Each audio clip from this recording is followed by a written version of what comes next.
नमस्कार साथियों, इस सीरीज़ में हम 200 ईडियम्स देख रहे हैं जो सबसे ज़्यादा रिपीटेड हैं पुराने एग्जाम्स में और सबसे ज़्यादा एक्सपेक्टेड है कि आगे भी बहुत ज़्यादा रिपीट होंगे।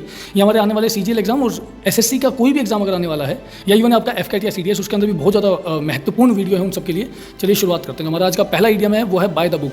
आप कहेंगे ये किससे क्यों शुरू हो रहा है, क्योंकि भाई इससे पहले की 2 वीडियोज़ बन चुकी हैं, उनका लिंक मैं इस वीडियो के डिस्क्रिप्शन बॉक्स में डाल दूंगा, तो उनको भी आप देख लो अगर आपने नहीं देखी है तो 10-10 के 2 सेट हो चुके हैं, तीसरा सेट है by the book. By the book का मतलब होता है भाई जो भी काम करना है नियम कानून के हिसाब से करना है। जैसे यहाँ पर लिखा तो ऑफिसर डज एवरीथिंग, ऑफिसर सारे काम करता है कैसे, बाय द बुक, मतलब नियम कानून का पालन करते हुए सारे काम करता है। तो बाय द बुक का मतलब है by the law, according to law. ठीक है, चलो अगला ईडियम देखते हैं। अगला ईडियम है जंप द गन। और जंप द गन का मतलब है किसी भी काम में बहुत जल्दबाजी करना। जैसे कहते हैं इसने फॉर्म सबमिट कर दिया too early, he jump the gun, इसने बहुत जल्दबाजी कर दी फॉर्म सबमिट करने में। कई बार हम किसी भी काम को करने में बहुत जल्दबाजी कर देते हैं, ज़्यादा सोचते नहीं है, टाइम से पहले ही किसी काम को कर देते हैं। किसी ने कोई बात बोली हमें जवाब दे दिया तुरंत बिना सोचे समझे। तो jump the gun, to start something और to do something too early. Time बहुत ज़्यादा जल्दी करते हैं, इतनी जल्दी करते हैं कि जितनी जल्दी नहीं करना चाहिए था, उसको बोलते हैं जंप द गन। अगले पे चलते हैं। पुल समवंस लेग। देखो ये बहुत सिंपल सा है, ये हिंदी में भी ऐसे बोलते हैं टांग खींचना। तो अगर आप किसी की टांग खींचो तो क्या करो, तो आप उसके साथ मजाक कर रहे हो, आप उसको टीज कर रहे हो, एक तरीके से परेशान कर रहे हो।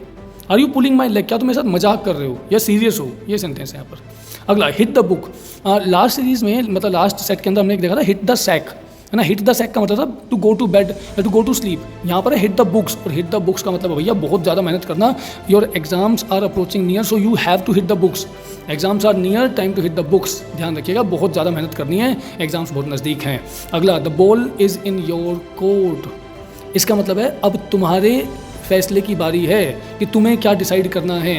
सामने वाले व्यक्ति ने अपनी बात कर दी, अपना काम कर लिया, अपना डिसीजन ले लिया, अब तुम्हारी बारी है, अब फैसला तुम्हारे हाथ में है। जब ये बात बोलनी हो तब हम बोलते हैं the ball is in your court. जैसे ये बोल रहा I have made my offer, मैंने तो अपना ऑफर रख दिया। Now the ball is in your court, मैंने तो अपना ऑफर रख दिया, अब डिसीजन लेने की बारी तुम्हारी है कि तुम्हें ये काम करना है या नहीं करना है। इसको बोलते हैं the ball is in your court. आगे चलते हैं। अगला है bend over backwards. Bend over backwards का मतलब है बहुत ज़्यादा कोशिश करना किसी की मदद करने की, किसी की सेवा में बहुत ज़्यादा तत्पर रहना। ठीक है, किसी को प्लीज़ करने के लिए बहुत ज़्यादा अवेलेबल रहना। She bent over backwards to please her guest. वो अपने गेस्ट को प्लीज़ करने के लिए, खुश करने के लिए बहुत ज़्यादा कोशिश करती थी, या उसने बहुत ज़्यादा कोशिश की ऐसा करने के लिए। ठीक है जी, अगले पे चलते हैं।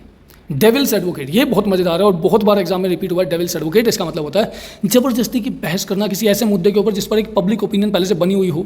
जैसे बहुत सारे लोग भगवान में विश्वास रखते हैं और कोई व्यक्ति ज़बरदस्ती उस बात को काउंटर करने के लिए बहस करे, ठीक है, आर्गूमेंट करे, दूसरे पहले व्यक्ति के पेशेंस को टेस्ट करने के लिए आर्गूमेंट करे, आर्गूमेंट करने के लिए आर्गूमेंट करे, कोई बात साबित नहीं करनी, बस आर्गूमेंट करना है। ऐसे व्यक्ति को बोलते हैं डेविल्स एडवोकेट, जो जनरली एक्सेप्टेड बिलीफ का विरोध करता है।